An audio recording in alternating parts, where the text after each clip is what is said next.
Hello and welcome to Carnegie Conversations, where we'll be exploring the science of performance. We're here at the Carnegie School of Sport at Leeds Beckett University, where they do some incredible work with elite athletes, coaches and governing bodies. On these podcasts, we'll be talking about some of what they do. We're here in our makeshift studio in the strength and conditioning suite, where the likes of Keely Hodgkinson, Josh Warrington and Max Bergin, to name but a few, have been put through their paces.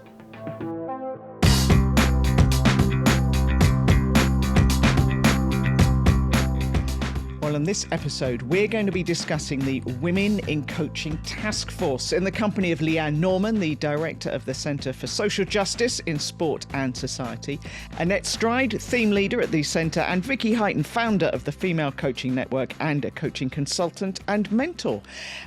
Let's start with you, Leanne. Why do we need this task force? Two reasons. Firstly, numbers. So we know that the coaching profession is hugely male dominated. It's a real stubborn issue. Hasn't gone anywhere. The numbers are very sticky. They kind of hang around at that kind of, when we're looking at high performance, we're looking at that 11%. It's a little bit better when we go further down the pathway, but the numbers aren't changing much. So it's that underrepresentation of women in terms of numbers is the first issue. So that's why we need the task force to shift some of those numbers, that representation. But for me, largely it's about the stories and the experiences of women.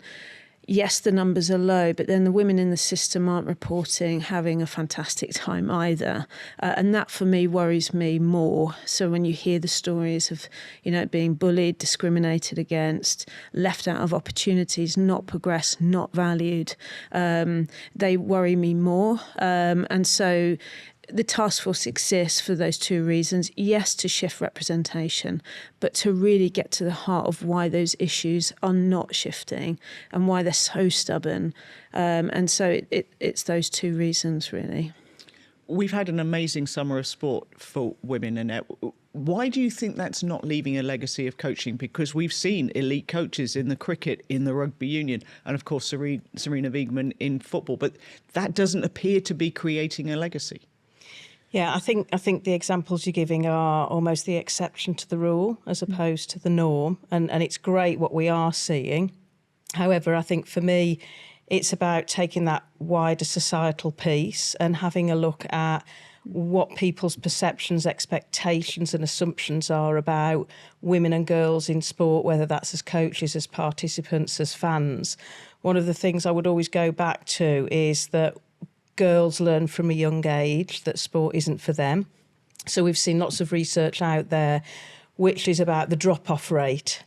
As girls enter those teenage years, there are a number of factors that sort of intersect to impact upon their, belief that they belong in sport. So periods, wearing bras, boys, bodies changing, and lack of self-confidence is leading to that dropout rate. However, we need to go back further than that because that dropout rate doesn't happen overnight. So research by Women in Sport a few years ago looked at girls in the primary school years. And so a lot of stereotypes and assumptions about how girls should behave occurs there. So girls are seen as princesses and warriors, fragile, clumsy, which are kind of labels that are the very antithesis, really, of what it means to be sporty. These are labels like, warriors, competitive, strong, agile, capable. So girls, in those primary school years are really learning that sport is not a space for them. Those are carried through into the teenage years. We see girls dropping out as soon as they can outside of sport. They then don't have a healthy relationship with sport into those adult years. And of course, if you're not enjoying sport, the chances are you're not going to enter into careers in sport. So for me, it's taking a broader view of how women and girls are considered in society, are considered capable in certain careers, and that's taken then into the sporting domain. So Vicky, what are some of the stories that you've been hearing from female coaches about the experiences they've been having?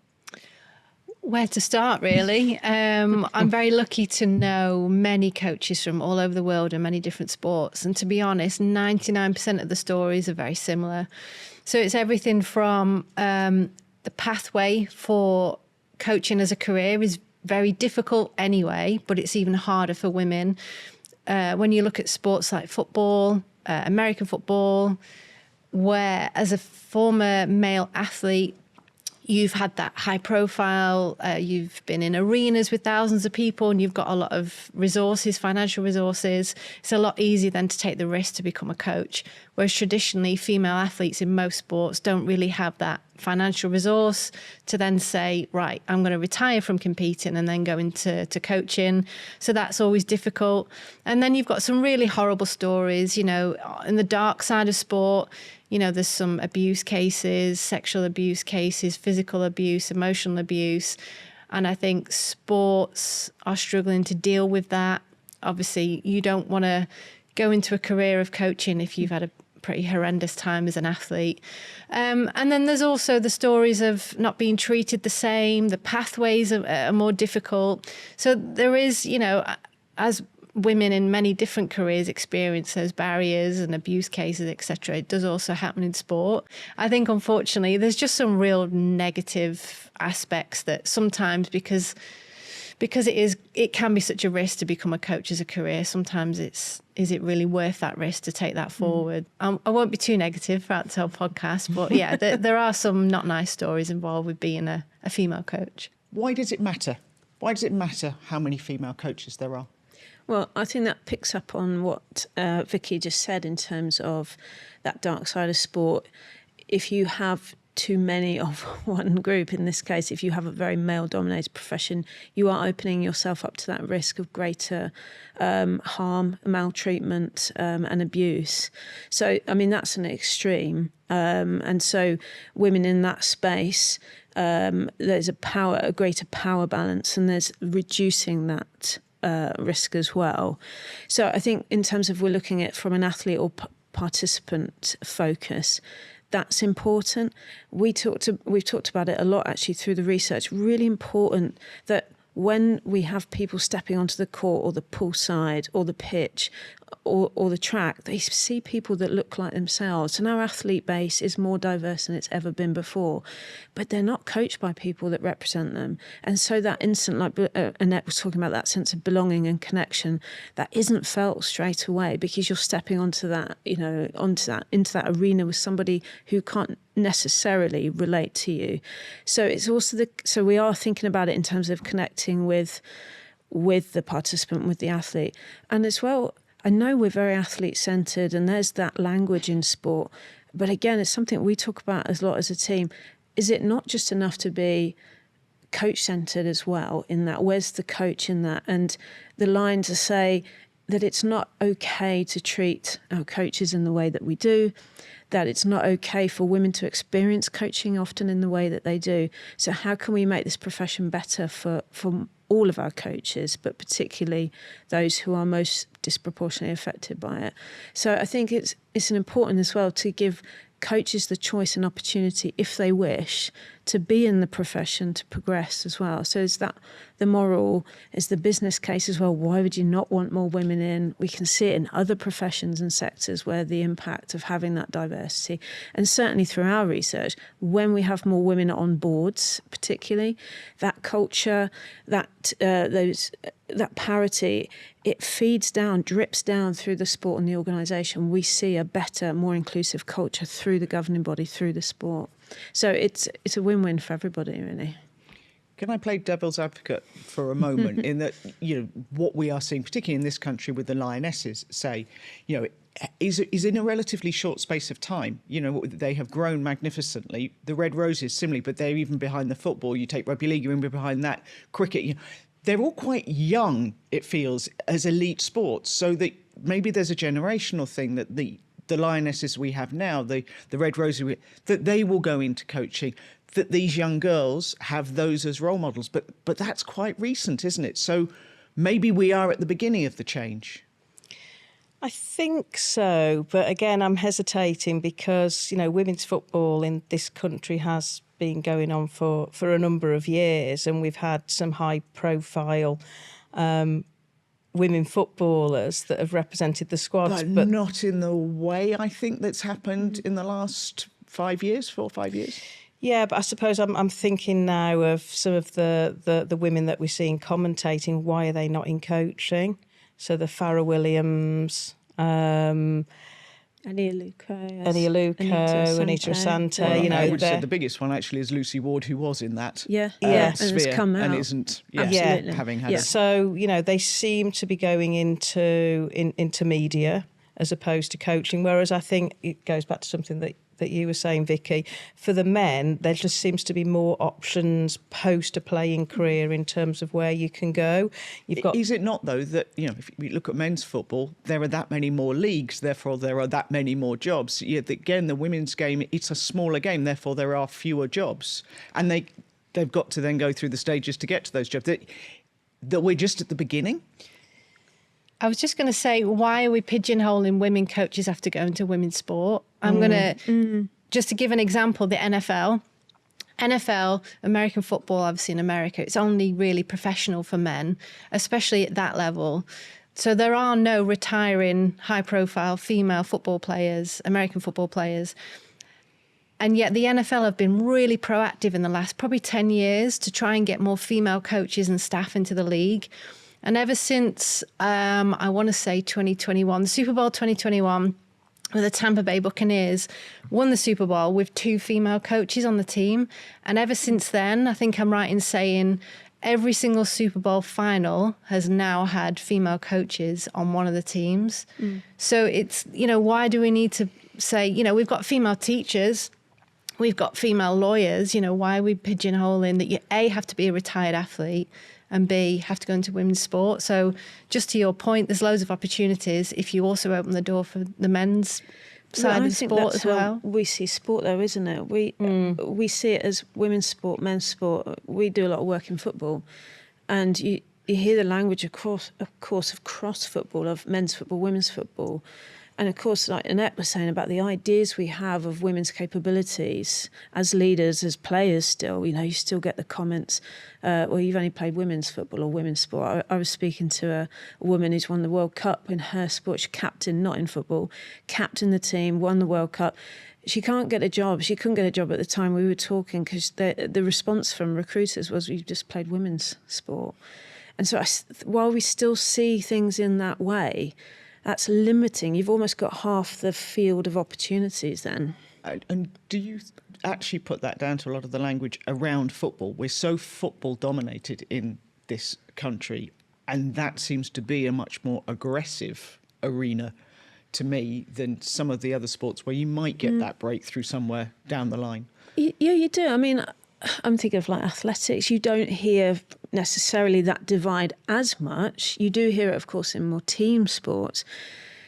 I would say in football, again, like we say, we do a lot of work in football, but I'd say they've got healthier numbers of women coaches, particularly at the lower levels, of course, and they're on that journey. I would say, I often hear from male coaches even, it's a good time to be a woman coach in football because there are a lot of opportunities, there are a lot of programs and initiatives to get women in football coaching and through. So there's that support. But I think it's a team sport thing, when you have the women's teams and the men's teams, even rugby, you've got that clear divide. Even in individual sports, if there's a woman coaching a male athlete, it's almost like that has to be spotlighted. So I'm thinking of Andy Murray and Maresmo, I'm thinking of Adam Peaty. And it's almost like, this is different. Yeah. But instead of going, this is different and it's great because look how successful these male athletes are being, it just ends up, this is different, it's, absolutely. So it's not rewarded or recognised, I don't think, to the same extent. I do think that there's a really good point about that. There's a big difference between team sports and individual sports. Individual sports, usually the athlete picks their personal coach. Yeah.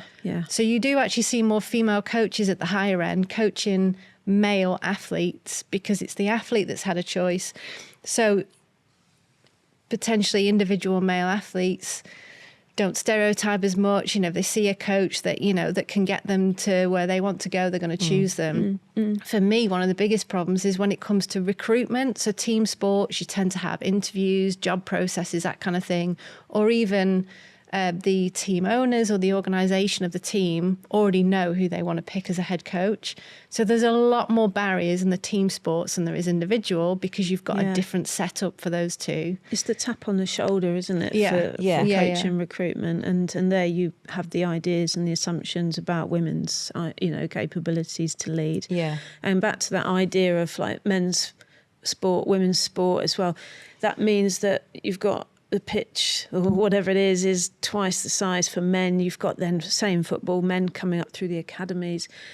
We've spoken to a lot of clubs in various sports, and they say, you know, we want coaches with experience. And so instantly, of course, women then have less experience often because they haven't been through that system, not because through choice or capability, but literally the field is half the size in terms of opportunity.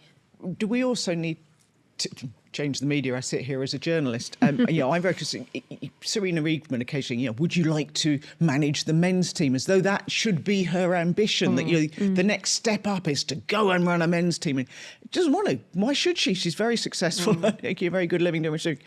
But if she did, and it didn't go well, it would be about her being a woman, wouldn't it be? It wouldn't be the tactics. It wouldn't be in the same way that if I make a mistake when I'm doing my job, I've made a mistake because I'm a woman. Yeah. My male equivalent has just made a mistake. But that is the language that, as the public, maybe as the media, we still have. And is it actually a society shift we need to be looking at? Yeah, I mean, I think that's what I was sort of talking about right at the start. It is about societal attitudes, about women's capabilities, what jobs they should and shouldn't be doing, what levels they can get to. It's about how men and, you know, it's about societal expectations about how men and women should behave differently. And I think going back to something that you said earlier, Leanne, it's about that informal networking. So when job opportunities come up, how do you get to hear about those posts? And because there's more men in that coaching domain, those male networks exist. And so those men tends to get to hear about those opportunities a little bit more quickly, or in a better position to apply for those posts. There's not always transparency about what opportunities are available out there. So I think I agree. It's a societal issue. And going back to something that you were saying earlier about, you know, there's more participants in men's football and leagues and so on.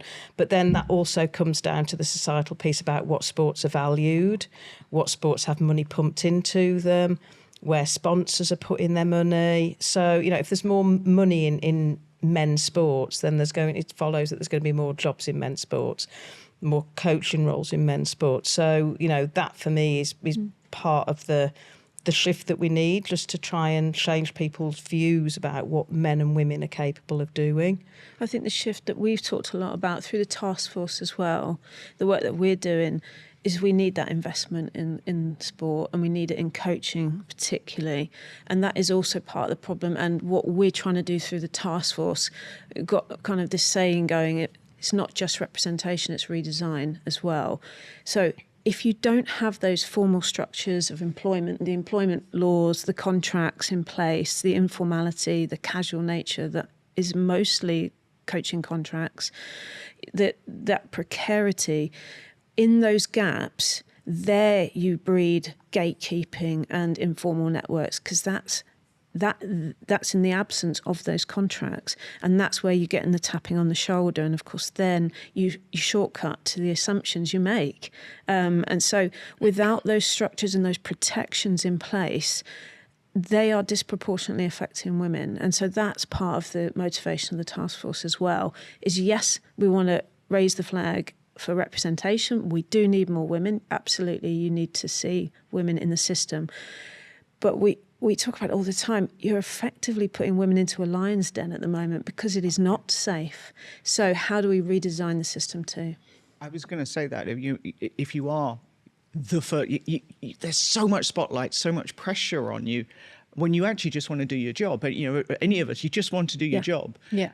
because there's so few, and you're talking about, the opportunities that the NFL have given, do you almost need, 10, 20 women to be given an opportunity in men's sport at the same time, so that there's not, that's the one? Yeah. Yeah, I remember someone saying to me a while ago, it might have been you, Leanne, even, if you're a woman, you fail not just for yourself, you fail for all women. If you're a man or a male coach, you fail for yourself. And I think it is that extra pressure on your shoulders. Can you imagine the first woman to be a Premier League head coach? Well, we've seen it with the refereeing, haven't we? Yeah, exactly. And that coming through. But I think for me, what really needs to change, particularly from a media point of view, and, whenever there's a female head coach, the narrative is always about there's a lack of. And for me, this is about the strength of. So we'll stick with football for now. I'll give you an example. Across all women's international football, roughly it's been between 15 and 20% of teams have had a female head coach. In the last 25 years, all international competitions, so the Olympics, the World Cup, the Europeans, the Africans, etc., there's only been 2 teams have won the championship with a male coach. So if you're a betting person, who are you going to put your money on? A team with a female head coach or a team with a male head coach? And you never see that, in the women's Euros, the headlines where there's so few women. The Rugby World Cup, there's only 3 female head coaches, and no one's actually saying, well, actually, those 3 female head coaches, I'm going to put a tenner on them because statistically, they're the ones that are going to win. Same in athletics and individual sport. At every World or Olympics, roughly only 8% of the 1,200 athletes have a female personal coach. The percentage of those 8% of women that win a medal or get to a final is monumental. So again, it's like, yeah, you want to be the first female head coach of Premier League, you're going to have some hell of pressure to deal with. But if you can really look at the stats and the statistics and how good that woman has to be in that position, that's what I think needs to change. And I think the media need to kind of help out with that as well. So. Do you think, as well, I was chatting to Sarah Hunter, who was part of the Red Roses. She was the defence coach at an event the other day. And she was saying that, I asked, do you have the ambition to be the head coach? And one of the problems is that actually when you get to that head coach's role, you're dealing with a lot of other stuff. And you're not necessarily doing what she loves doing, which is working with the players. That actually we need to stop saying, you've got to be the boss, you've got to be the head one. That actually the assistant coach is probably the one doing the coaching.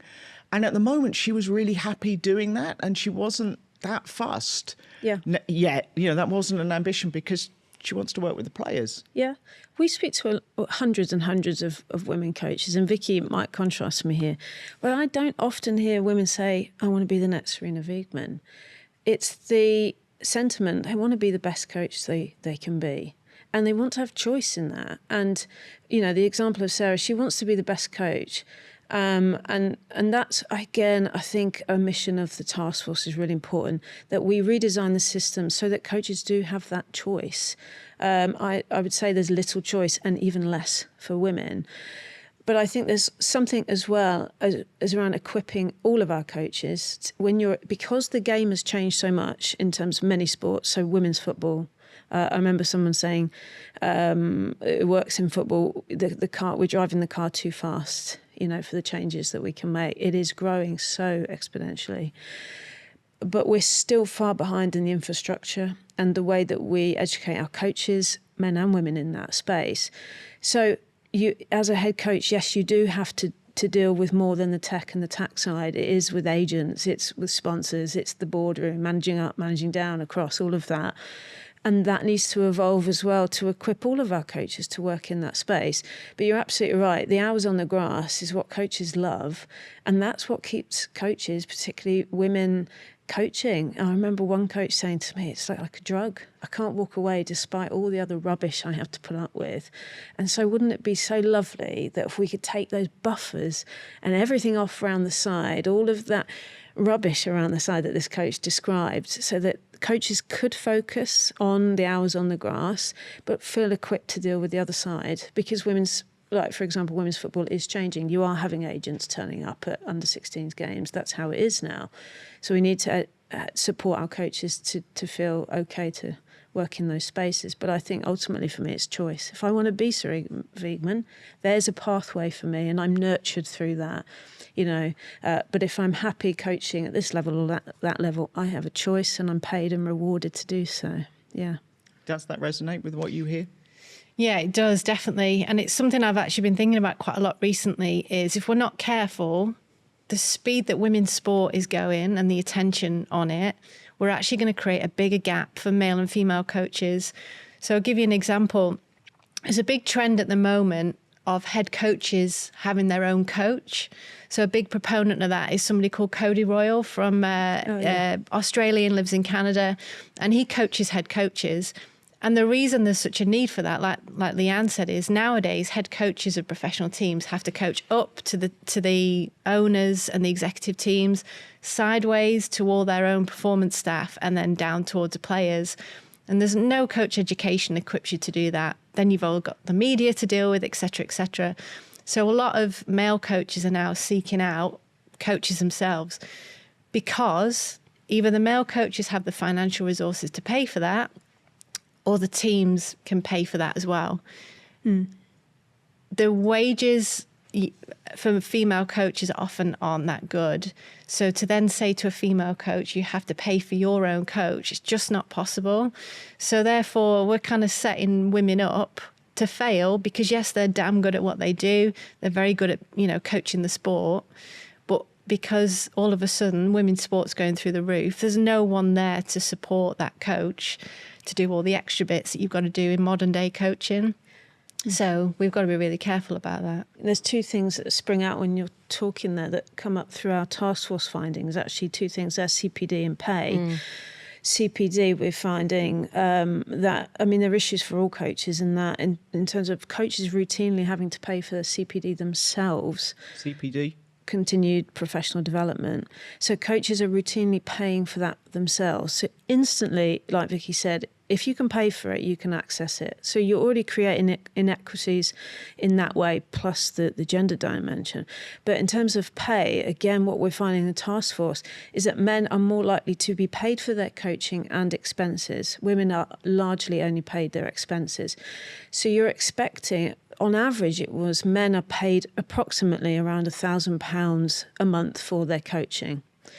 This was on average. Women between £100 and £300. It's just not viable. It's not a viable profession in its current form. So, and we often hear, we work across sports, and often the idea is that women don't want to go into coaching, right? They're not engaged, they're not motivated. How do I get women to want to come into this? I'd really like to flip it and just say, do you know what? If I had to go into a profession where I'm not likely to be paid much, if at all, I'm more likely to be bullied, harassed, discriminated against, all of these factors, I'd say it's a pretty rational decision not to go into that profession. And so that's that mindset shift, again, that we want through the task force. There's a coach I'm in conversation with she's a head coach of a team in one of the fastest growing leagues in, I'll say, Europe rather than the country,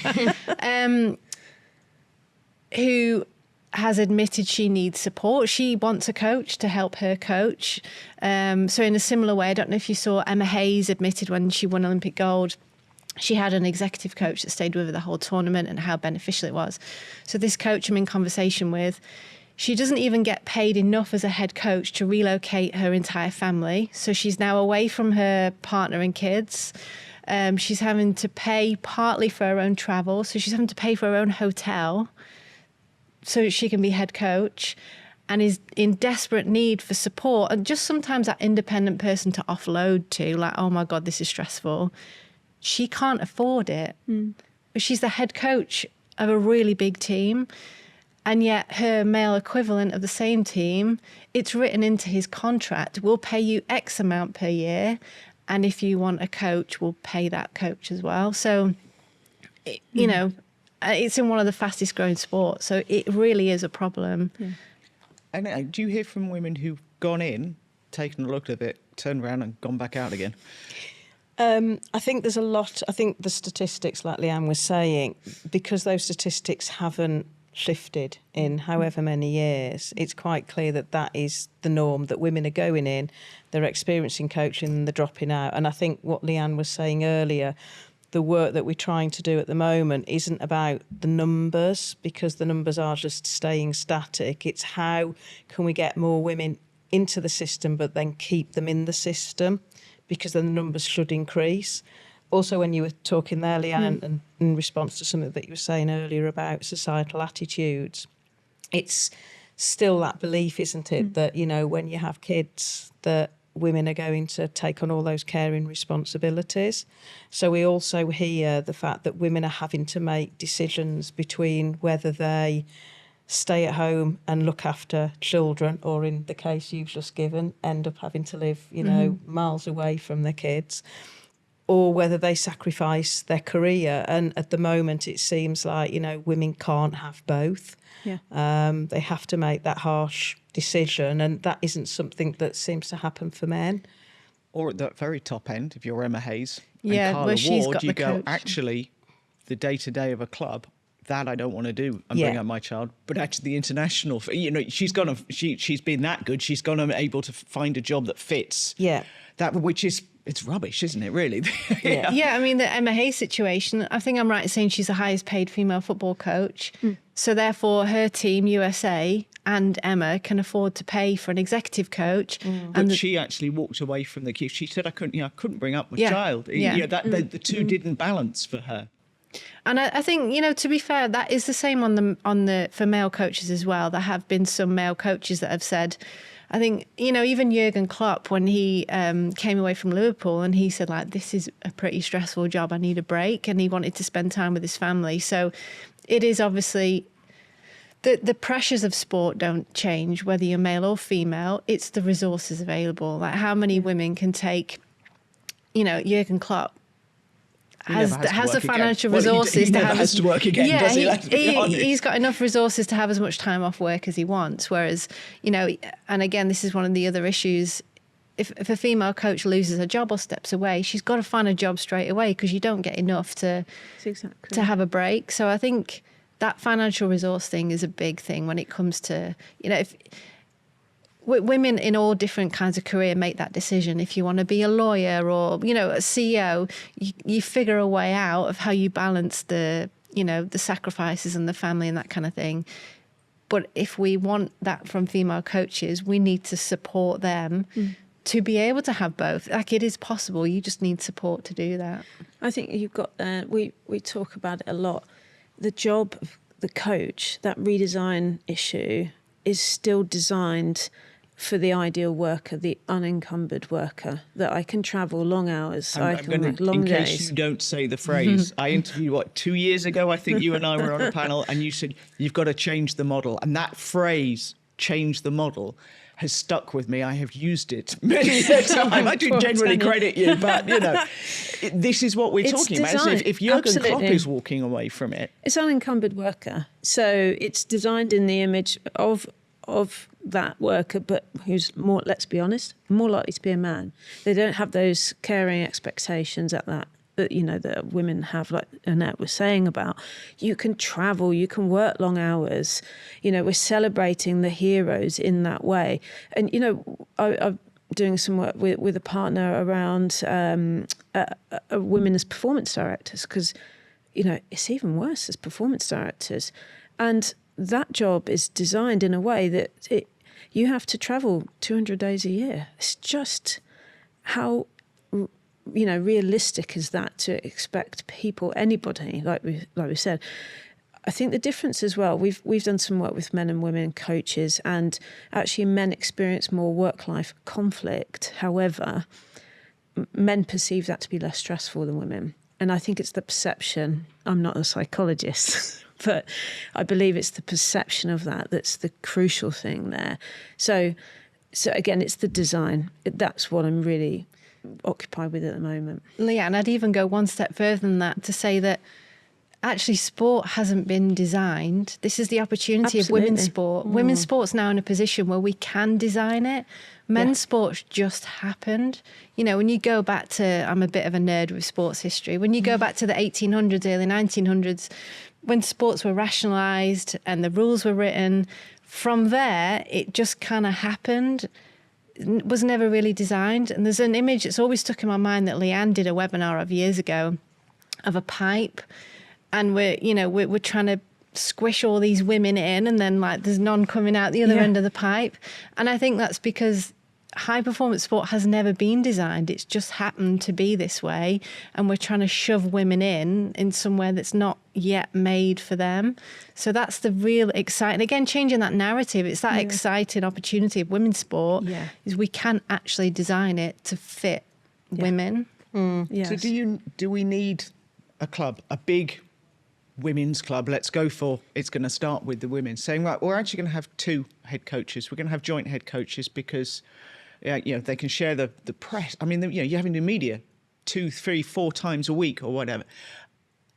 Is that what somebody needs to do? Or we're going to have how do you change that? What is this model that you're going to create? We have talked, haven't we, before about having coaching roles where they are shared and... Yeah, co-coaching. Yeah. That happened with Tottenham Hotspur a few years ago.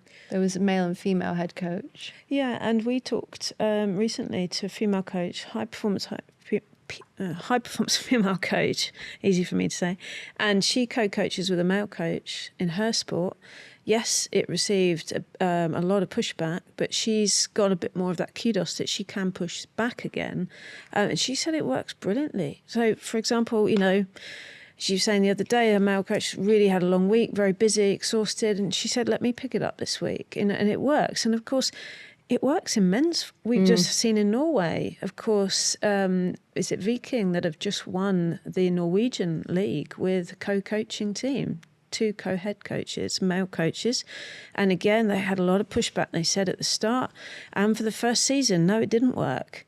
They had one of the worst seasons, I think. And then they've just won the championship for the first time, and it's working. So this is what I'm saying. We've got to try different ways of working. And I think sport is so traditional, isn't it? This is the way we've always done it. Is it you need the person you can sack? Maybe the one person that you go, it's your fault, or and maybe the players, they've been brought up to, that person is picking the team, that person is, giving me a contract.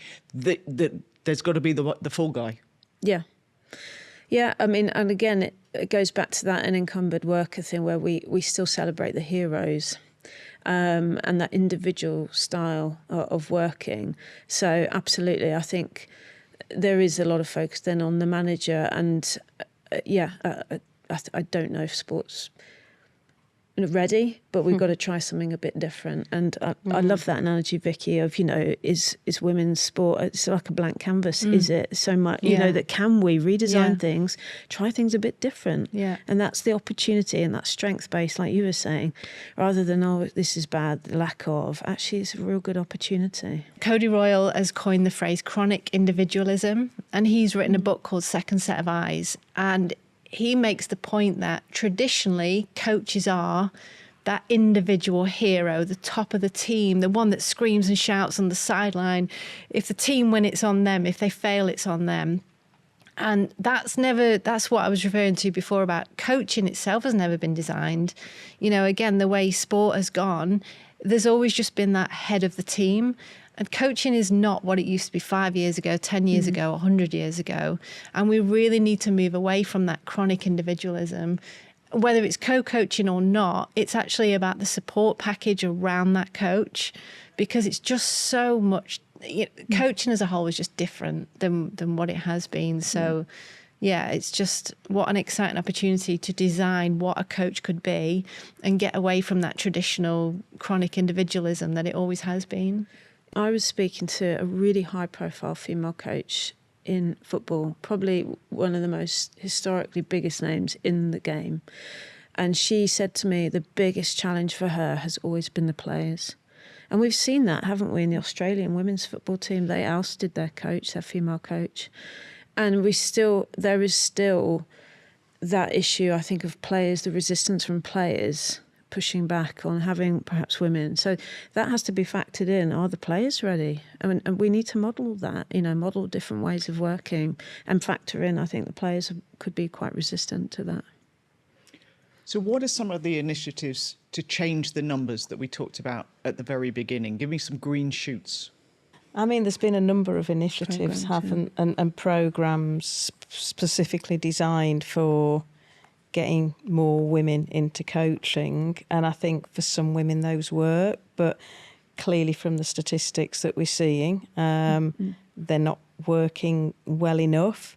And I think it goes back to what Leanne was saying before. It's not just about getting more women into the system and creating, you know, women-led mentor programs or, you know, women-only courses, because they just don't seem to be fully working. It's about redesigning the system. The system has been set up in lots of different ways, and I think some of the research that we're doing at the moment is showing the complexity of that.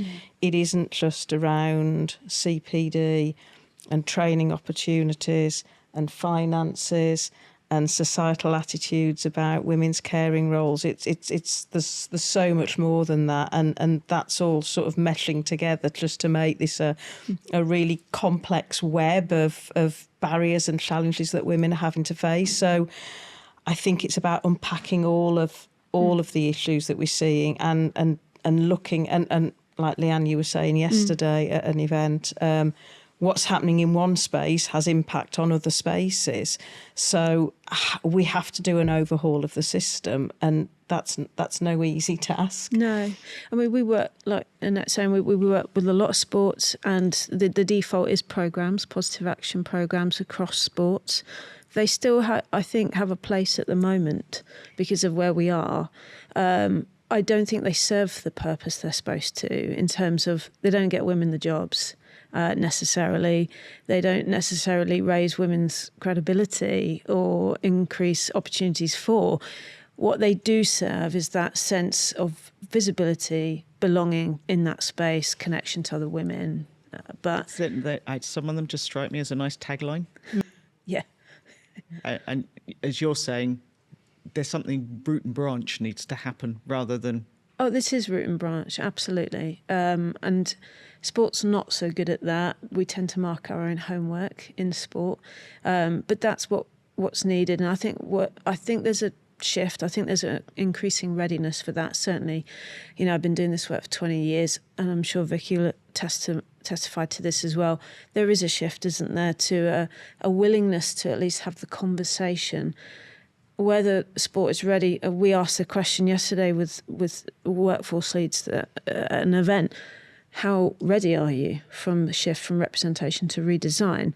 At the moment, programmes have a value and they have a use, not for their intended purpose, but certainly we speak to a lot of women coaches and they say, look, without that programme, I probably wouldn't be here in the sport.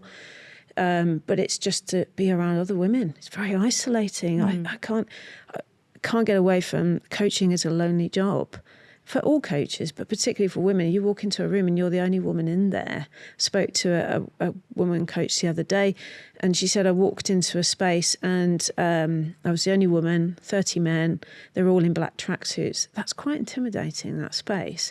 So in that way, these women-only programmes, positive action programmes, there's a sense of cultural safety and belonging. Whether they impact progression and promotion, etc., there's a lot to be desired for that. I don't think they have that intended purpose. They don't have that impact, but they have a purpose in other ways. And do you think what the NFL has done, what the success that you are seeing with the, having women as sports coaches, and as we've said, they don't have to be the head coach. Let's not obsess about that. Do you think that could be the change? That actually just one Premier League club has female analyst sat on the side, and that suddenly somebody goes, actually, what have we been doing wrong? Why haven't we been doing this? Yeah, do you know, I think the NFL is actually one of the best examples of this. So I'm very lucky to know Laurie Locust, who was the assistant D-line coach in the Tampa Bay Buccaneers, who won the Super Bowl. And so I've had some great insights from her experience over the years. And I think what I've seen was, number one, it was the intervention from the NFL themselves. And then number two, the change of narrative. So the NFL actually started launching, you're going to ask me what year now, I think 2018, but I might be wrong with that. They launched a careers football forum. So whenever they do the combine, is that February, March maybe? They host a Women's Careers Forum. So they invite team representatives, so the owners, the head coaches, general managers, which are obviously all male. And then they invite a set number of women who want a career in the NFL. So it's not just coaches, that's all kinds of careers. And they literally put the two in front of each other and encourage the conversations. So way back in 2019, when Laurie got the coaching role with the Buccaneers, she had that opportunity to have the conversation with Bruce Arians, who famously has, he was really supportive in the media for why would I not want women on the team? And his wife was also very encouraging from that side as well. And then they proved it within 2 years. I mean, Tom Brady definitely helped being the quarterback on the team, but they proved within 2 years that they had a female strength and conditioning coach and a female, D-line coach. And that was huge headlines, absolutely monstrous headlines. And then for a couple of years after that, every year you would see, this year we've got 5 female coaches in the NFL season. This year we've got 12 female coaches in the NFL season. Those headlines aren't there anymore because it's so normal. It's normal. You'll struggle, I know we're in mid-season now, but you'll struggle to find a headline that says how many female coaches are in the league because it's so normal. And it's like, okay, women had to prove they can win the Super Bowl. Pretty hard task to do. But once they've done it and once Laurie opened the doors, now it's just so normal. So they continue the forum every year. They keep putting the women in front of the coaches. And the other thing with the forum, I remember hearing that the first year they did it, only 3 teams turned up. And then 5 teams turned up the next year, and now every single team go. Because again, going back to the soccer, football example, 20% female head coaches, only 90% have won with a female head coach. Who are you going to put a tenner on? So I think now we're starting to show that if and when we do get a female coach in that role, they're damn good because they have to be. They absolutely have to be the best of the best. And now they're proving they win. So it never gets talked about in British sport. Drives me mad. Why are we not talking about, look at this model in the NFL? What could we do in women's football, women's rugby over here? So that's how we change the model. Well, yeah, I mean, talk more broadly, like in business, it's 2 principles I remember reading about engagement and contact being really key principles of improving women in leadership, in terms of those who make the decisions, to actually come in contact and have contact with different people in the organisation and engage with different people. And that is a classic example of that working, because often we have these assumptions and ideas. We've never had even any contact. We've never seen women coaching. So, and then that's the societal patterns that Annette was talking about that follow people into. That's what we expect. Women are not going to be capable. So it challenges the ideas. And I think the ideas, the values, the norms, the traditions in sport, these are the foundations for these disproportionate numbers, for the poor experience. And that's really, we've got a mindset shift here, hearts and minds job, as well as a tinkering around the edges of a nice programme here and there. Is it changing people's minds about women's capabilities? Because again, through our research, we're showing, yes, women are getting into jobs more in some sports. It's not because women are being appointed on the basis of capability. We hear the things like, well, they can go into the changing rooms then, So, and they can deal with periods. Yes, they can, but they're also really good coaches. And that's, again, how do we tell that story? A lot of the time you hear women are being allowed to go to training camps because of the safeguarding officer, because there's a female athlete. So whilst we are seeing more, successes in the Lionesses and the rugby, and we've got more female athletes, then for those reasons you need more female coaches. But that shouldn't be the reason that these women are being appointed. Just to add to my example before, I always shout about Laurie Locust. She didn't start playing American football till she was 44. Well, there's hope for me yet. She won the Super Bowl. Yes, she won the Super Bowl in her 50s. What? As a coach, and it's a sport that you can't even play professionally as a woman. Wow. I mean, given the opportunity, look what she's done. So, again, it's not about just retiring female athletes. It's not just about women coaching women. Open the door and let women show them how bloody good they are. It's been proven time and time again. And going back to me banging the drum about changing that narrative, when you give a female coach an opportunity, I mean, how many times do you have to prove? Olympic gold medals, World Cup wins, Super Bowl wins, What more do you want? And also, just to finish, Leanne's not said her famous phrase yet that is that I've seen repeat time and time again. Leanne's the one that's starting to change this narrative.